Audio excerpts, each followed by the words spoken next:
ዝምድናን መቀጠል ሌላው የአደራ ኑዛዜ ነው።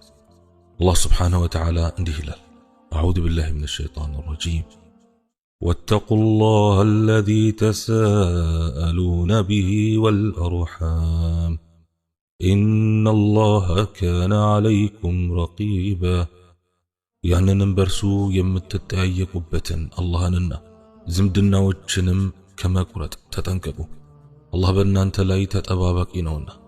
ሱረቱ ኒሳ አንቀጽ 1። አቡ ሁረይራ ረዲየላሁ ዐንሁ እንዳስተላለፉት የአላህ መልእክተኛ ሰለዋቱ ረቢ ወሰላሙሁ ዐለይህ እንዲህ ብለዋል፣ በአላህና በትንሣኤ ቀን የሚያምን እንግዳውን ያክብር፣ በአላህና በትንሣኤ ቀን የሚያምን ዝምድናውን ይቀጥል፣ በአላህና በትንሣኤ ቀን የሚያምን መልካም ይናገር ወይም ዝም ይበል። ቡኻሪና ሙስሊም ዘግበውታል። አሁንም አቡ ሁረይራ ረዲየላሁ ዐንሁ እንዳስተላለፉት የአላህ መልእክተኛ ሰለዋቱ ረቢ ወሰላሙሁ ዐለይህ እንዲህ ብለዋል፣ አላህ ፍጡራንን ፈጠረ። ፈጥሮ እንዳጠናቀቀ ዝምድና እንዲህ አለች፣ ይህ አቋቋሜ ከመቆረጥ በአንተ የሚጠበቅ ፍጡር አቋቋም ነው። አዎን የቀጠለሽን ልቀጥል፣ የቆረጠሽን ደግሞ ልቆርጥ ትከጃለሽን አላት። አዎ አለች። ይህ ይሆንልሻል አላት። ይህም ነቢያችን ዓለይሂ ሰላቱ ወሰላም ያሉት የሚከተሉትን የቁርአን አናቅጽ እያነበቡ ነበር።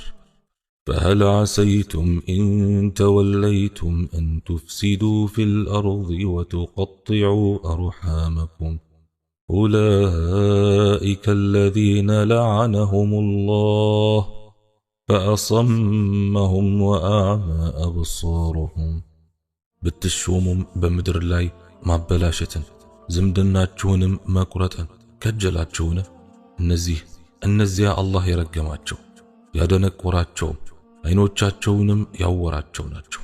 ሱረቱ ሙሐመድ አንቀጽ 22 እና 23።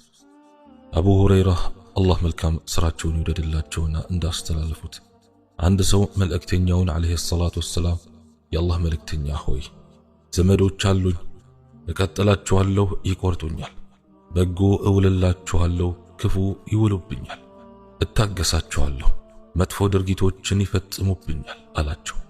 እንደምትለው ከሆነ ረመጥ እያጎረስካቸው በዚህ ባህሪ እስከ ቀጠልክ ድረስ የሆነ ረዳት ካንተ ጋር ከመሆን አይወገድም አሉት። ሙስሊም ዘግበውታል። እንዲሁም ለጎረቤትም መልካም መሆን አለብን።